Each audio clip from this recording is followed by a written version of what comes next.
ছোটবেলা থেকেই এক চোখে দেখতে পেতেন না বিনোদ বিহারী মুখোপাধ্যায়। আরেকটি চোখের দৃষ্টিও খুব কম, মায়োপিয়া আক্রান্ত। ডাক্তার বলেছিলেন লেখাপড়া করা যাবে না, তাহলে চোখের যেটুকু আছে সেটুকু আর থাকবে না। কোনো স্কুলও ভর্তি করতে চায়নি এই ক্ষীণদৃষ্টির ছেলেকে। তা সত্ত্বেও খুব সাধারণ একটা স্কুলে কিছুদিন পড়েছিলেন। অসম্ভব বই পড়তে ভালোবাসতেন। তার পরিবার ছিল বাঙালি মধ্যবিত্ত, তাই শিক্ষার প্রতি একটা স্বাভাবিক টান ছিলই। বই পড়ে এদিক ওদিক ঘুরে আর অল্প স্বল্প ছবি এঁকে চলছিল তার কিশোর বেলা। মাত্র ১৩ বছর বয়সে রবীন্দ্রনাথের সাক্ষাৎ প্রার্থী হয়ে বোলপুরে এলেন। প্রখর দূরদৃষ্টি ছিল কবিগুরু, হয়তো ভবিষ্যৎও দেখতে পেতেন। শারীরিকভাবে দুর্বল ক্ষীণদৃষ্টির ছেলেটিকে ভর্তি নিলেন তার স্কুলে। কিন্তু নন্দলাল বসু খুব একটা খুশি হলেন না। যার চোখ নেই সে কিভাবে জগৎটাকে দেখবে, ছবিই বা কি আঁকবে? রবীন্দ্রনাথকে জিজ্ঞেস করাতে উনি বললেন যে ও যদি মন দিয়ে কাজ করে তাহলে ওকে স্থানচ্যুত করবে, সকলকে নিজের পথ খুঁজে নিতে দাও।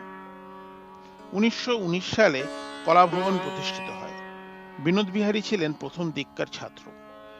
যত দিন যেতে লাগলো, শান্তিনিকেতনের সবাই বিনোদ বিহারী ছবি আঁকার মুন্সিয়ানার পরিচয় পেতে থাকলেন।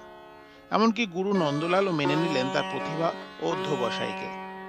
ছাত্র পর্ব শেষ হতেই নন্দলাল বিনোদ বিহারীকে শিক্ষক করে দিলেন কলা ভবনের।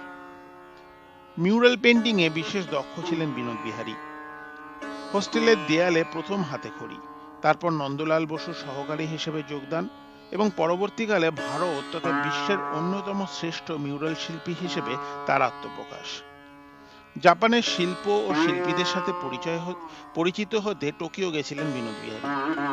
আলাপ হয়েছিল বিখ্যাত শিল্পীদের সাথে, আলাপ করিয়ে দিয়েছিলেন স্বয়ং রাসবিহারী বসু। এই প্রথম কোনো ভারতীয় শিল্পীর প্রদর্শনী হয়েছিল জাপানে। প্রচুর খ্যাতি নিয়ে দেশে ফিরেছিলেন। তার চেয়েও বড় কথা হলো জাপান থেকে নিয়ে ফিরেছিলেন অনেক অভিজ্ঞতা ও শিল্পবোধের নতুন আঙ্গিক। রবীন্দ্রনাথের মৃত্যুর পর বিনোদ বিহারী নেপালে কিউরেটরের কাজ নিয়ে চলে যান। সেখানে বছর ৩ থেকে অসংখ্য ছবি আঁকেন। কিন্তু এদিকে তার দৃষ্টিত শক্তি তখন আরো ক্ষীণ হয়ে আসছে। সেই অবস্থাতেই রাজস্থানের বনাস্থলী বিদ্যাপীঠে অসাধারণ সুন্দর মিউরাল আঁকলেন। কিছু বছরের মধ্যে চোখের অবস্থা এতটাই খারাপ হয়ে গেল যে ম্যাগনিফাইং গ্লাস দিয়েও আর কাজ হচ্ছিল না।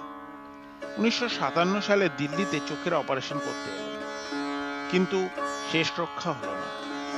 সম্পূর্ণ দৃষ্টিশক্তি হারিয়ে ফেললেন বিনোদ বিহারী। এখানেই সব শেষ হতে পারত, কিন্তু হলো না। ১৯৫৭ থেকে ১৯৮০ তিনি তার শিল্পকর্ম চালিয়ে গেলেন। তিনি যখন তার শিল্প জীবনের শিখরে, তখনই তার জীবনে নেমে এসেছিল অন্ধত্ব। কিন্তু একজন আর্টিস্টের কাছে এটা খুলে দিল একটা নতুন ডাইমেনশন। সহকারীকে নিয়ে নামলেন কোলাজ মিডিয়ামের দিকে। কাদা মাটি মোম দিয়ে মূর্তি তৈরি আরম্ভ করলেন। মোড়া কাগজ দিয়ে সৃষ্টি করলেন বিভিন্ন আকার প্রকার। কাজ শুরু করলেন টাইল মুরালে। ড্রয়িংও বন্ধ হলো না। সুন্দর লিখতেন, এবার সেই কাজে আরো বেশি সময় দিতে লাগলেন। কর্তামশাই বলে তার লেখা এক চরিত্রের জবানিতে তিনি বলেছেন, আলোর এখন আর তার কোনো প্রয়োজন নেই। অন্ধকার জগতের প্রাণের স্পন্দন, নতুন সৌন্দর্য তার হাতের আয়ত্তে এসেছে। হারানো ঘরখানাকে নতুন করে ফিরে পেয়েছেন। এই নতুন প্রাণের স্পন্দনে অন্ধকার ঝিকমিক করে উঠছে। সত্যজিৎ রায় বিনোদ বিহারী মুখার্জির জীবন ও শিল্প নিয়ে একটি তথ্যচিত্র বানিয়েছিলেন, যার নাম দ্য ইনার আই। পারলে অবশ্যই সেই তথ্যচিত্রটি দেখবেন। বাংলার সংস্কৃতির ধ্রুবতারা বিনোদ বিহারী মুখার্জি, যার জীবন আমাদের অনুপ্রেরণা। রবীন্দ্রনাথের কথায়, চোখের আলোয় দেখেছিলেম চোখের বাহিরে, অন্তরেতে দেখব যখন আলোক নাহিরে।